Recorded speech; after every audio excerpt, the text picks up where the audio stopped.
Excellent. Okay. Seems like we're recording. Awesome. Thank you for coming to the podcast, Brett. Hey, thank you for having me, Sarah. Um, I saw the beginning of your special this morning. It was really funny.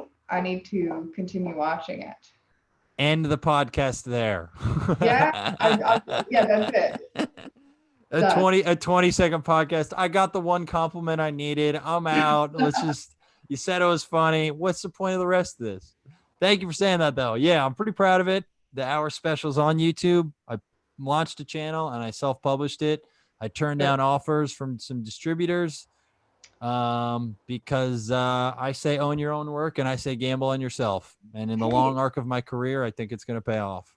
I also do think like I can tell the way you shot it was a little, it looks like you're referencing like being like an old jazz singer or like somebody from like the 50s, like a movie star from the Yeah. 50s. Yeah. The way Sorry you're about that. dressing and the way you're promoting it is funny to me. It's just unique and it stands out in a way a Netflix special doesn't.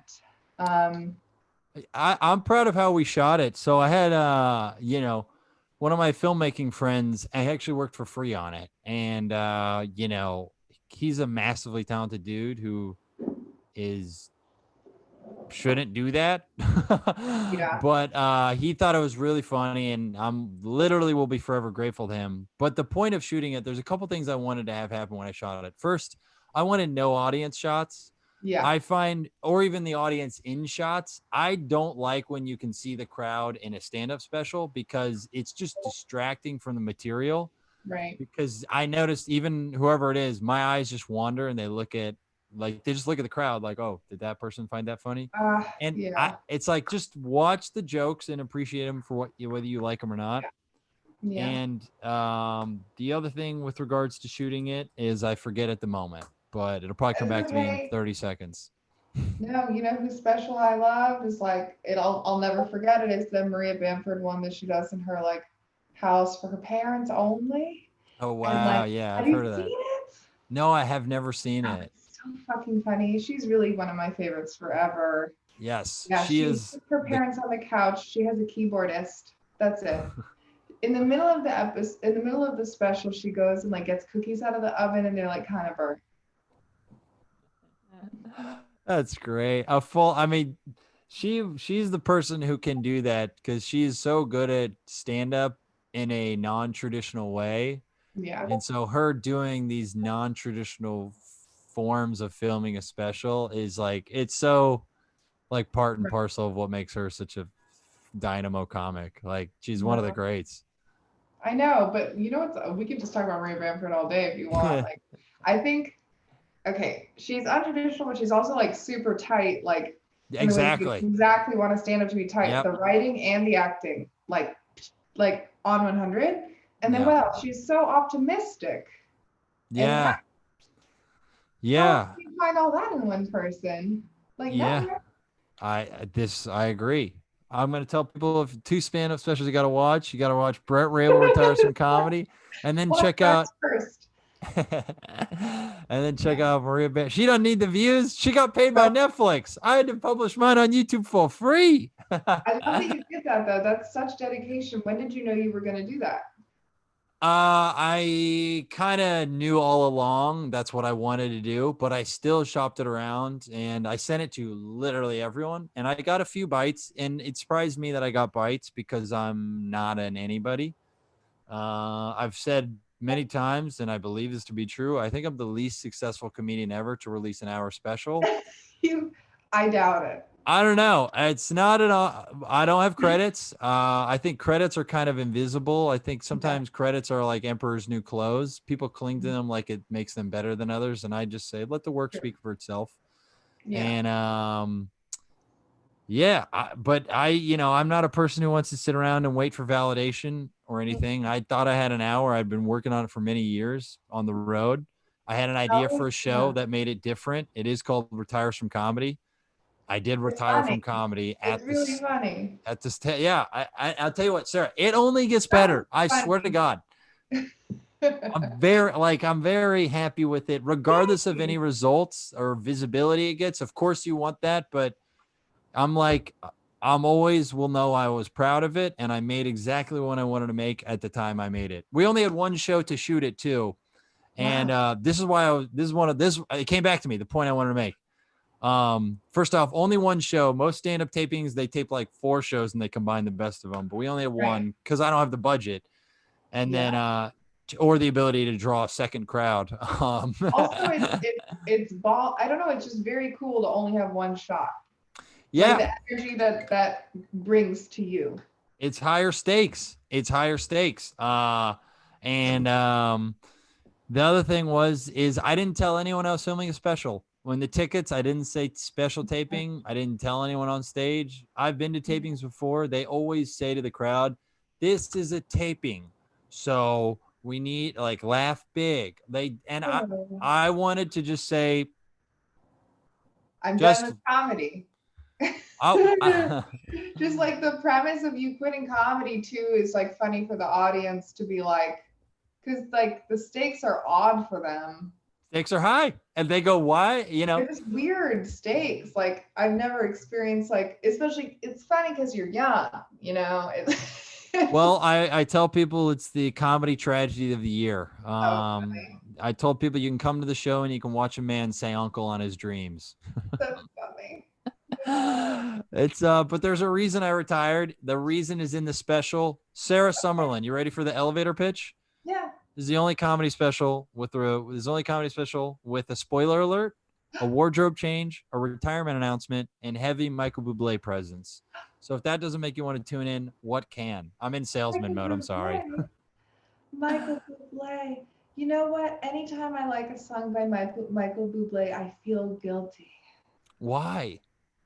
I don't know. He's just corny, isn't he? Corny. Let me see what kind of songs he I have has. a counterpoint. And I What? said, here's my counterpoint.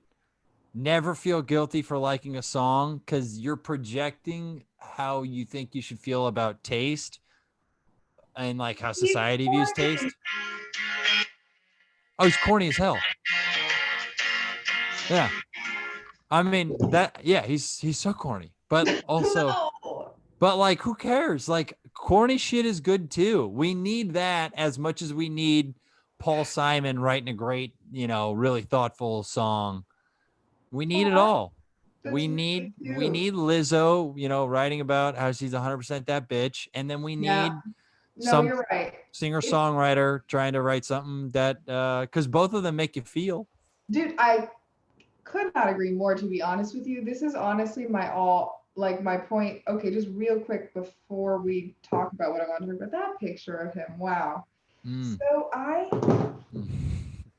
I've always thought it's funny how people are really into like diversity is like a political choice because I'm like, it's actually just interesting.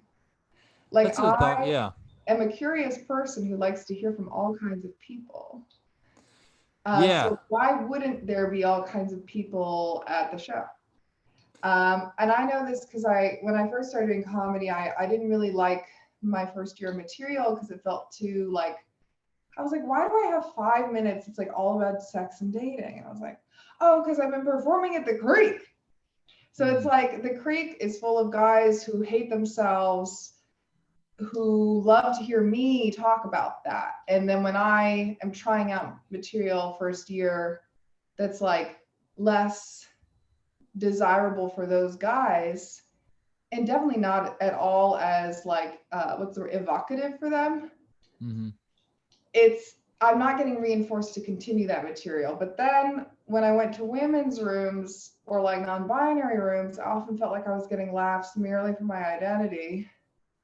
Like I How was do a you mean? guy at the Creek. Well, you know when it's like we're all alike, that like groupthink energy. Yeah. It's like not even like those women or those people were malevolent or evil. It was just like I've always enjoyed performing for people who are either different than me or mixed crowds because then you can't really rely on anything. Like when I'm around a bunch of girls, it's easy to shit talk men. When I'm around a bunch of men, it's easy to just talk about sex and dating. So it's like if the crowd is mixed in many ways, then I really, as a performer, like can't really rest on any identity Mm. relationship with the audience. So I always find diverse lineups and audiences to be the best for comedy. Yeah, I definitely know what you mean. Like, especially as far as the, I mean, the only times it's frustrating is when it feels tokenizing. But the reality is, Right. like, if you have a lineup of 8 white guys, and as a white guy, you're clearly just not. I don't know. It's almost like you'd be intentionally not like. There's just a lot of I think motherfucking comics of all types of races and shit and identities. So they're out there. You I maybe think have it's to, easier as yeah, a white guy to be a token who's good because then you feel actually very valuable and you get to stand out from the rest of the lineup. So sure. it's, I mean, that's how I feel when I'm like, oh shit, I'm the only one of this type. It's harder for me. Getting on a lineup with all brunettes would be difficult. I mean, I will That, do it, but yeah, it's like if we all I had names like that. from all from Brooklyn, Sarah, I like that justification. The reason I want diversity as a white guy is so I stand out. you I'm should. the minority too here. Hey, yeah, we can all be a token. Yeah, no. I know this also because I've worked in tech as a token before. And I've As worked a in tech. woman or Thank you for asking. There are many other things I could be tokenized for. I don't know. Just kidding. Honestly, just that. I'm a I white was woman. like, well, I know women in tech is definitely a phrase I've heard before, so I will That's the defer to word. you on what that's like. Yes. So I worked with a bunch of men for years, and I worked with literally only women for a year and a half. Okay. So I've experienced like hyper gendered environments. And guess what? I hated both of them. Yeah. That makes sense. It's do you think there's I mean it's intentionally that way or what how do you just to go on that, why did you hate hypergendered environments? I hated it because when there's not enough diversity, there becomes groupthink, like I said, but also like the women one in particular was annoying because it was like progressive or whatever. Hmm. But I really felt like I know how to like because I anticipate men screwing me over, I know how to be like to punch up with men and like negotiate with men and like argue with men. But because I was so elated to work with women, I like had this like sense of trust that I actually think was Uh, used against me in a way like, oh, like we're not like the other guys.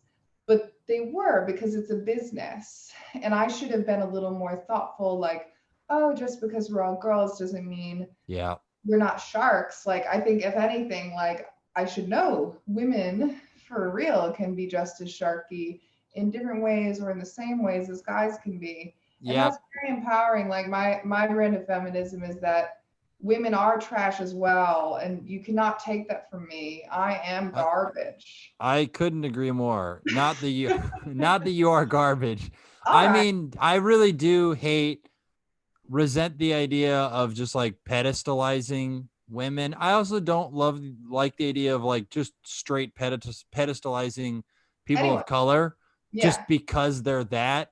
right. It, it's also not a right way to look at it. You're not viewing them as like just a normal equal person. It's You're literally putting them. disrespectful. It's disrespectful in an Yeah, attempt to be so progressive. like progressive. You're like, that's a fucking guy, that's a woman, it don't matter, Yeah, like, yeah. and also you're doing a thing where you're a little bit focusing more on the things of the uncontrollables of their birth rather than just who they individually are as a person, How they, I know. like But you know no, they yeah, it's a black woman but it could also be your friend Monica, and I what is she know. into, like I bet she isn't. uh, yeah, so I don't No, know, it's I couldn't agree true. more. It's so true because like that's always how it felt to be a token. Like when they had me interviewing, I was like randomly put on a team to interview an engineer in the mostly male workplace.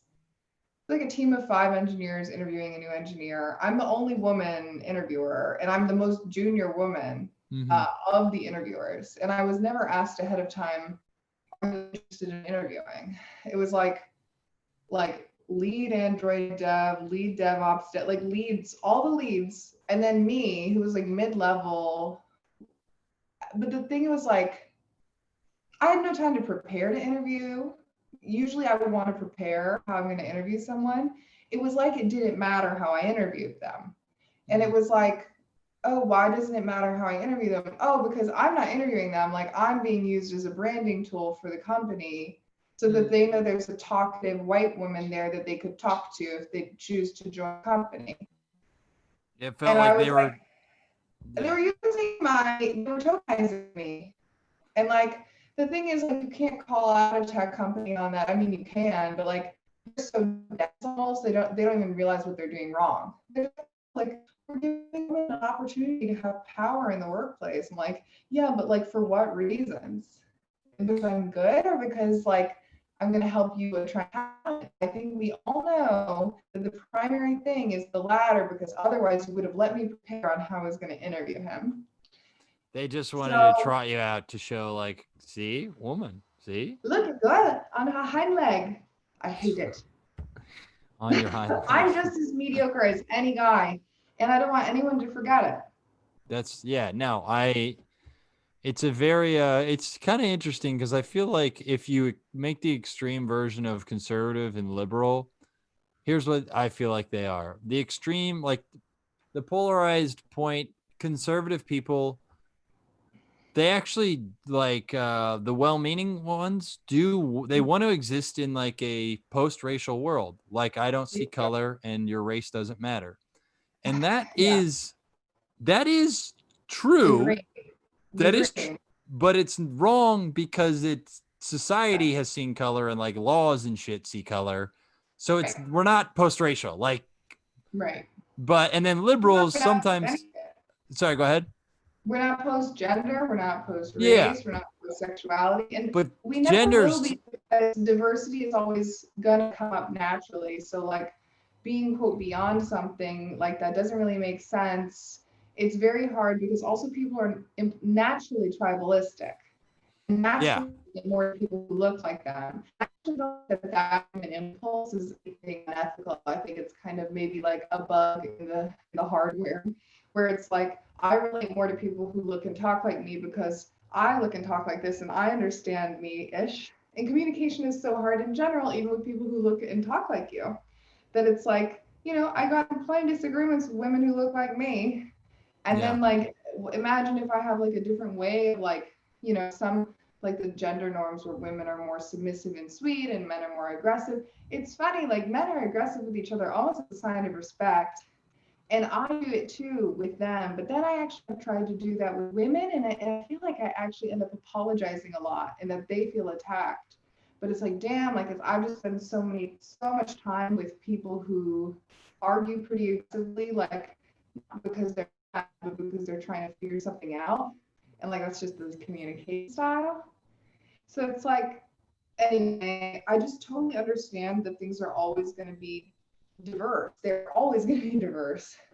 So the answer is not to like be post anything. It's like just to be present kind of and like accept that it's different or whatever. Yeah, no, exactly. And yeah, the post, it's almost like conservatives will deny that they're in an attempt to just be like, whatever, we're all what it's you're like, well, we're not because the laws and I general know. culture. But I think the problem, the bad angle on the liberal focus or the hyper progressive when it's taken too far is what we've talked about, which is like the tokenizing aspect. And so being like deferential, like you are like a beautiful creature and I it's just know. like you're I had a these weird experience running a show where I had booked a photographer, another white woman, to photograph my show. The show is called Everyone's a Pussy, and it had a bunch of women on love it. it. Love the title. And Everyone's a pussy. Great equal title. opportunity insult, and compliment in my opinion. Yep. But the day before she canceled on me, was like, oh, I'm so sorry, I can't do the show. I was like, Yeah. oh, that's okay, it happens. And then I saw like, oh, for some reason, like her story used to always come up on my Instagram. I think she blocked me from her story. I looked the next day and she instead is photographing like a woman of color show in Brooklyn instead of mine. I guess mine was the racist one or something. I don't know, but it pissed me off. Yeah, I mean, it's just it pisses you off mainly because it's like She someone wasn't last minute honest. canceling. It was Yeah, fine. She last minute canceled, and then she wasn't honest. I actually, if she had just been honest with me, like, oh, I think this is more important to shoot, I would have maybe disagreed with her, but I wouldn't have been as like angry. I get it. And at Yeah. the end of the day, let bygones be bygones. Like I get angry one moment and I let it go the next. But like this conversation does remind me of this thing where it's like, well, which is worse? The fact that you were unprofessional, dishonest, or that I just merely exist. I literally just am out here existing, trying to run a show alone. But it was like the first show I ever self-produced and hosted alone. That's tough.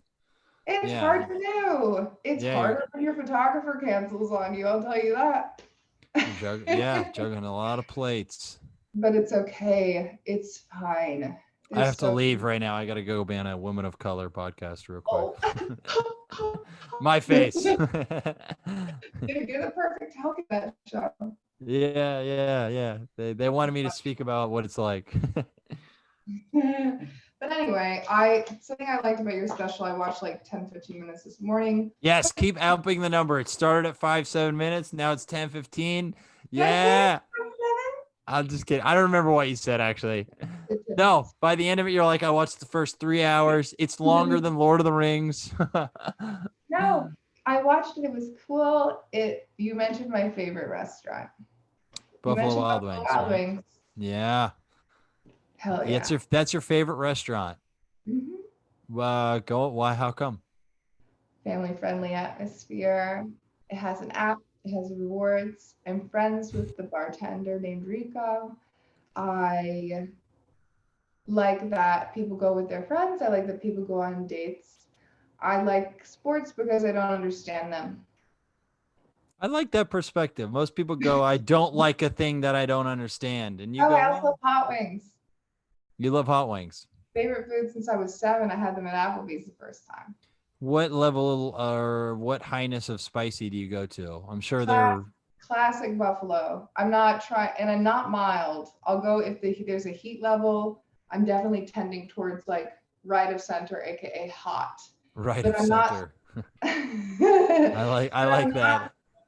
I'm not ever gonna go like, oh yeah, please give me the ghost pepper because I'm trying to. No, I have deeply conservative Really? red state views toward hot wings. That's how far to the right I am. But you like them really hot? I'm Q. I'm Q from QAnon. That's how hot I like them. Did you know No. people think it's Trump, by the way? People think Trump is like behind QAnon. Oh God. We don't have to talk about that. But Let's keep going on the Buffalo Wild Wings. Buffalo Wild Wings is it's funny hearing you say it because like I feel like the classic B-dub lover is it's a youthful startup-y looking white guy. And That's funny. No, you know what I like mean? a good guy or whatever, but Do you like I don't love having TVs and bars, to be honest. I love all the TVs everywhere, and I love all the sports going on. Dude, it's made of the walls are made of screen.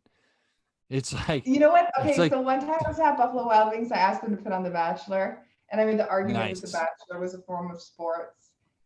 Good argument. It absolutely is. I couldn't agree more.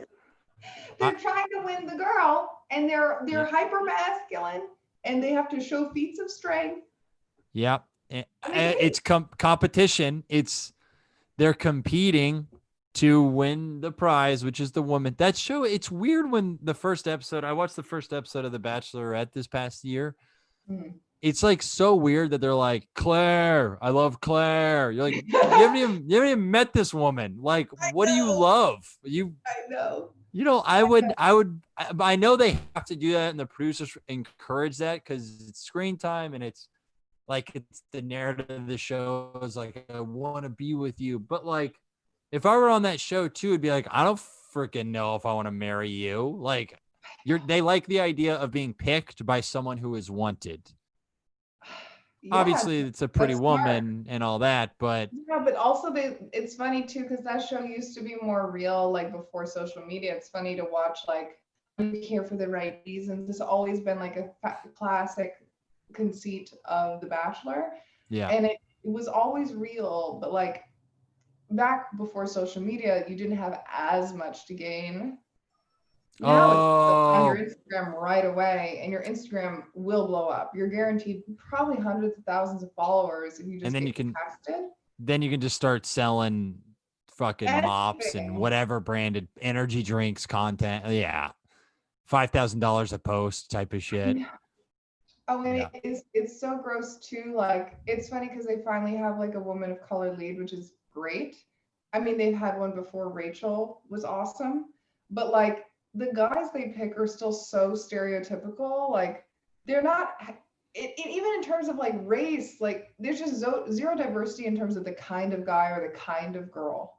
It's always like which version of a Barbie and a Ken gets to be on national television to like I mean, I just think it's such a fraudulent idea that it's like diverse. It's like regarding shit like you can't regarding like race maybe, but like all those guys are like 6'3" and like yoked and like they all look like this, like they're not Yeah. normal guys, and the girls Yeah. too are like Barbies. Right. Well, I So mean, it makes sense. It's like the most mainstream show, and yeah, like aesthetic makes they're it. just trying to have the classic leading man, classic leading woman. Like, I guess you know what it is too. It's like aesthetics in general have become on like hyperdrive ever since social media. Like if you look at the people they casted and like when the show first started, you'd be like, wow, how those ugly people get on TV? And they're not ugly. It's just that they're- the bar for like aesthetic pleasure is like crazy now. It's like TikTok, where these like hot teens and stuff. I know, I love it. I No, I'm thought, kidding. I I'm thought kidding. I'm high kidding. school was supposed to be the worst time. Why are all these teens so hot on TikTok? It's weird. That shit is so weird. Where I just think it's weird to perform for the internet in that way. I don't know. I think the internet brings a lot of like stuff out of us that maybe is not always the best in service of trying to win the content. That's a You funny know, way to say what you're saying. I understand what you're saying. It's very coded, but I understand it. Yeah. hey, I'm gonna be hosting, Brett Raybould's Engageathon 2020. Just engage with my content. No, I saw your Instagram bio is really funny. You call it like the Bret propaganda machine or That's what it something. is. I honestly feel like we're all running It is. propaganda machines for ourselves, where we're trying to basically broadcast, especially